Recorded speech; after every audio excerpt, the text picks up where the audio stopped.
আমার প্রশ্ন হলো, আল্লাহর আদম হাওয়াকে সৃষ্টি করার কি প্রয়োজন ছিল, অথবা এই বিশ্ব জগৎ এগুলো সৃষ্টি করে কি উপকার পাবেন? আমার দ্বিতীয় প্রশ্ন হলো, সবকিছুই কেউ সৃষ্টি করেছে, তাহলে ঈশ্বর তাকেও অবশ্যই কেউ সৃষ্টি করেছে। আল্লাহ শব্দটার অর্থ কি? ভাই 3টা প্রশ্ন করেছেন। প্রথম প্রশ্নটা, আল্লাহ কেন আদম হাওয়াকে সৃষ্টি করলেন, এই সৃষ্টি করার কারণটা কি? বিশ্বজগৎ সৃষ্টির কারণ কি? আল্লাহ সৃষ্টি করেছেন আদম আর হাওয়াকে, তারা দুজনে শান্তিতে থাকুন, যাতে করে মানুষ যাতে আসতে পারে। তারা আমাদের সবার পূর্বপুরুষ। পবিত্র কোরআনে সূরা হুজুরাতের 13 নম্বর আয়াতে উল্লেখ করা হয়েছে, ইয়া আইয়ুহান নাসু ইন্না খালাকনাকুম মিন যাকরিন ওয়া উনসা ওয়া জাআলনাকুম শুউবান ওয়া কাবাইলা লিতাআরাফু ইন্না আক্রামাকুম ইনদাল্লাহি আতকাকুম ইন্নাল্লাহা আলিমুন খাবীর। হে মানুষ জাতি, আমি তোমাদের সৃষ্টি করেছি এক পুরুষ ও এক নারী হতে, আর তোমাদের বিভক্ত করেছি বিভিন্ন জাতি আর গোত্রে, যেন তোমরা অন্যের সাথে পরিচিত হতে পারো। এই জন্য নয় যে অন্যকে ঘৃণা করবে। আর আল্লাহর কাছে অধিক মর্যাদা সম্পন্ন সেই ব্যক্তি যার আছে তাকওয়া। আল্লাহ যেটার মাধ্যমে মানুষের বিচার করেন, টাকা পয়সা নয়, গায়ের রং নয়, জাতি বা গোত্র নয়, ধর্মমত নয়, সেটা হলো তাকওয়া। সেটা হলো আল্লাহকে মানা, ন্যায়পরায়ণতা, ধার্মিকতা। তাহলে আদম আর হাওয়া আলাইহিস সালাম তারা আমাদের সবার পূর্বপুরুষ। আপনারও পূর্বপুরুষ, আমারও পূর্বপুরুষ, সব মানুষের। সেজন্য আপনাকে ভাই বলে ডেকেছি। ভাই, সব মানুষ ভাই ভাই। আল্লাহ বলেছেন ইয়া আইয়ুহান নাস, হে মানুষ জাতি। আর পবিত্র কোরআনে সূরা ইসরার 70 নম্বর আয়াতে উল্লেখ করা হয়েছে, ওয়া লাকাদ কাররামনা বানি আদামা। আল্লাহ তাআলা মর্যাদা দিয়েছেন সব আদম সন্তানকেই। হোক আপনি জন্ম নেন ইন্ডিয়ায়, আমেরিকায়, ইংল্যান্ডে, জন্মান কোনো হিন্দু পরিবারে বা মুসলিম পরিবারে বা খ্রিস্টান পরিবারে, আল্লাহ বলেছেন তিনি সব মানুষকে মর্যাদা দিয়েছেন। মানুষে জন্মালে আল্লাহ তাকে মর্যাদা দেবেন। সে হোক আপনার নাম জাকির, আব্দুল্লাহ, রামু, শঙ্কর, মানুষে জন্মালে আল্লাহ মর্যাদা দেবেন। আপনার প্রশ্নতে আসি, কেন আল্লাহ তাআলা মানুষ সৃষ্টি করলেন? আল্লাহ মানুষ সৃষ্টি করেছেন কারণ আল্লাহ বলেছেন মানুষ হলো আল্লাহ সৃষ্টির মধ্যে সেরা। আল্লাহ তাআলা অন্য যা কিছু সৃষ্টি করেছেন তা আল্লাহকে মানে। ফেরেশতা সৃষ্টি করেছেন, আল্লাহ যে আদেশই দেন ফেরেশতাগণ সে আদেশ পালন করেন, তাদের নিজস্ব ইচ্ছা নেই। মানুষ হলো আল্লাহ তাআলার এমন এক সৃষ্টি যার নিজের ইচ্ছা আছে। আমরা তার কথা মানতেও পারি, নাও মানতে পারি। তাই আল্লাহ আমাদের সৃষ্টি করেছেন, আমরা হলাম তার সৃষ্টির সেরা, আশরাফুল মাখলুকাত। তবে আমরা আল্লাহ তাআলার কথা মানতে পারি, নাও মানতে পারি। যদি আল্লাহর আদেশ মানেন তাহলে জান্নাতে যেতে পারবেন, তাহলে বেহেশতে যাবেন, স্বর্গে যেতে পারবেন। যদি আদেশ না মানেন তাহলে জাহান্নামে যাবেন, দোজখে যাবেন। তাহলে এই জীবনটা পরকালের জন্য পরীক্ষা। পবিত্র কোরআনের সূরা মুলকে 2 নম্বর আয়াতে উল্লেখ করা হয়েছে, আল্লাহ জি খালাকাল মাউতা ওয়া হায়াতা।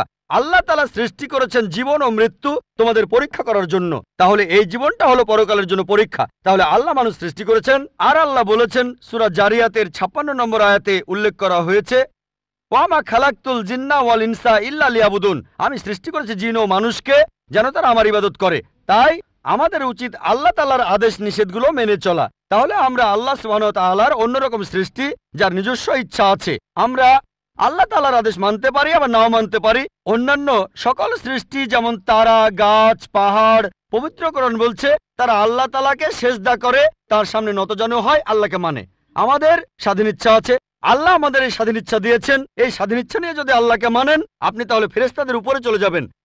আর যদি আল্লাহ তাআলাকে না মানেন তখন হবেন শয়তানের সহযোগী।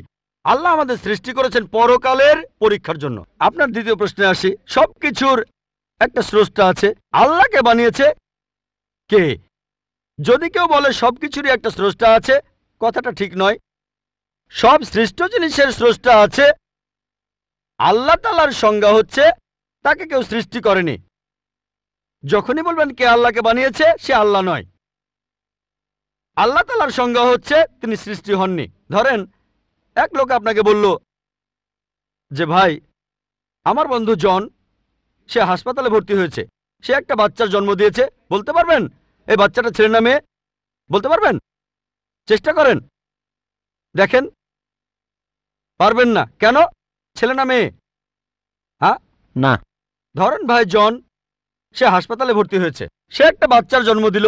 এই বাচ্চাটা ছেলে না মেয়ে? আপনি বলতে পারবেন? না। না। 50% চান্স ছেলে না মেয়ে। লোকজন সবাই হাসছে কেন? বলতে পারবেন? পারবেন না কেন? যে উত্তরই বলেন সেটা কি ঠিক হবে? চেষ্টা করে দেখেন, যে বাচ্চাটা জন্মালো সে কি ছেলে না মেয়ে? চেষ্টা করেন। মেয়ে। মেয়ে। ভাই পুরুষ লোক কি বাচ্চার জন্ম দিতে পারে? হ্যাঁ, এখানে আপনি ভুল করেছেন। একইভাবে ভুল করেছেন যখন বললেন কে আল্লাহকে বানিয়েছে।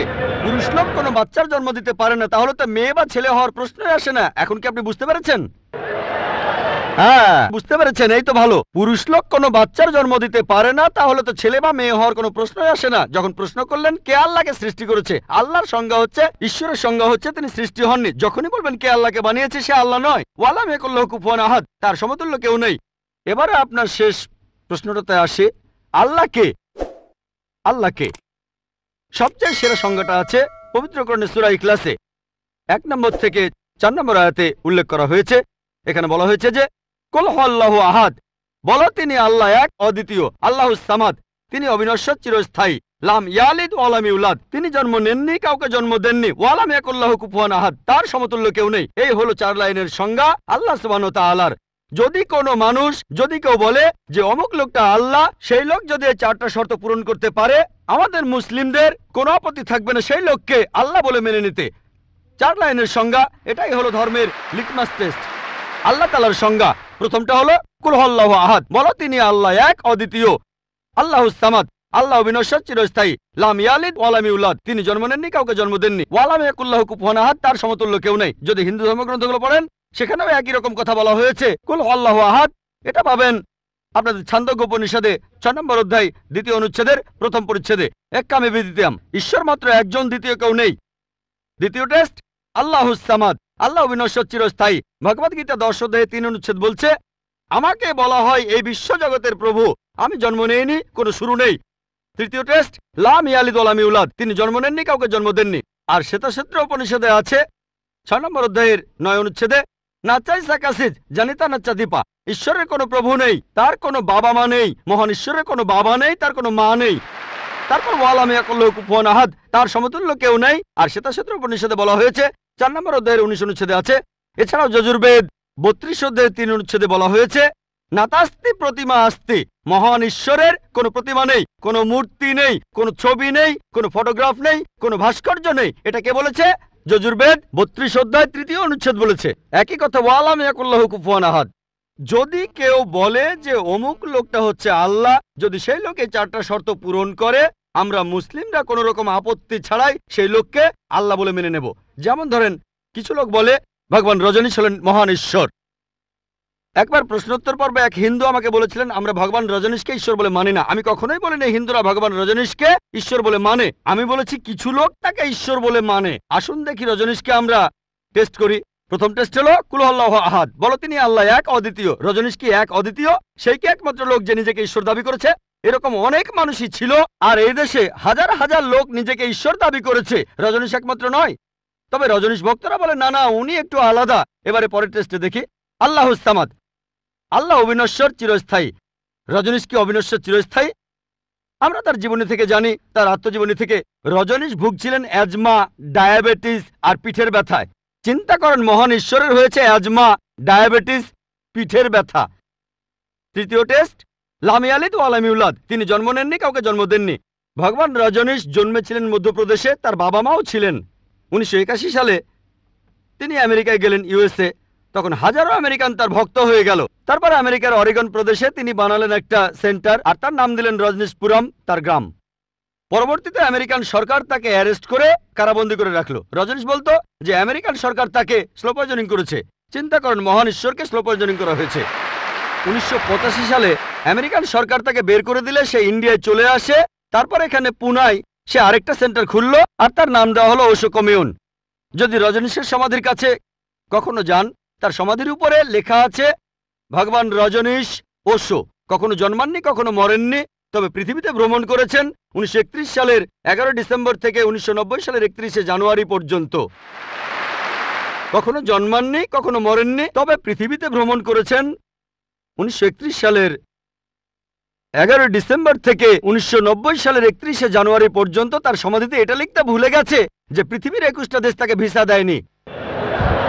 মহান ঈশ্বর আসলেন এই পৃথিবীতে, পৃথিবী ঘোরার জন্য, বিভিন্ন দেশে যাওয়ার জন্য তার নাকি ভিসাও লাগে। তখন গ্রিসের আর্কবিশপ বলেছিলেন, যদি রজনীশকে এই দেশ থেকে তাড়িয়ে না দেওয়া হয়, আগে তার ঘর পোড়াবো, তারপর ভক্তদের ঘর পোড়াবো। শেষ টেস্ট ওয়ালাম ইয়াকুল্লাহু কুফুয়ান আহাদ। পরীক্ষাটা এতই কঠিন যে একমাত্র আল্লাহ ছাড়া কেউই পাশ করবে না। যখনই আল্লাহর সাথে কারো তুলনা করবেন, সে আল্লাহ নয়। ওয়ালাম ইয়াকুল্লাহু কুফুয়ান আহাদ। এখন ভগবান রজনীশ অন্য অনেক মানুষের মতো মুখে দাড়ি ছিল, একটা নাক, দুটো চোখ, দুটো কান, দুটো হাত। যখন আল্লাহর সাথে পৃথিবীর কোনো কিছুর তুলনা করবেন, সে আল্লাহ নয়। ওয়ালাম ইয়াকুল্লাহু কুফুয়ান আহাদ। যদি কেউ বলে যে আল্লাহ তাআলা হাজার গুণ বেশি শক্তিশালী, আপনারা কি শোয়ার্জনেগারের নাম শুনেছেন? এই লোকের নাম কখনো শুনেছেন? কখনো শুনেছেন তার নাম? এই লোক একটা সময় ছিল মিস্টার ওয়ার্ল্ড, মিস্টার ইউনিভার্স, পৃথিবীর সবচেয়ে শক্তিশালী লোক, বিশ্বজগতের সবচেয়ে শক্তিশালী লোক। যখনই আল্লাহকে তুলনা করবেন কোনো কিছুর সাথে, হোক সেটা আর্নল্ড শোয়ার্জনেগার, হোক সেটা দারা সিং, হোক সেটা কিং কং, হোক সেটা হাজার গুণ বা লক্ষ গুণ, যখনই আল্লাহর সাথে এই পৃথিবীর কোনো কিছুর তুলনা করবেন, সে আল্লাহ নয়। ওয়ালাম ইয়াকুল্লাহু কুফুয়ান আহাদ। তার সমতুল্য কেউ নাই। তাহলে এই হলো 4 লাইনের সংজ্ঞা আল্লাহ সুবহানাহু ওয়া তাআলার পবিত্র কোরআনে আছে। আপনি যে ঈশ্বরের পূজা করছেন, ভাই, সেই ঈশ্বরকে সূরা ইখলাস দিয়ে টেস্ট করুন। যদি তিনি পাশ করেন, তাহলে সত্যিকারের ঈশ্বর, তা না হলে নকল ঈশ্বর।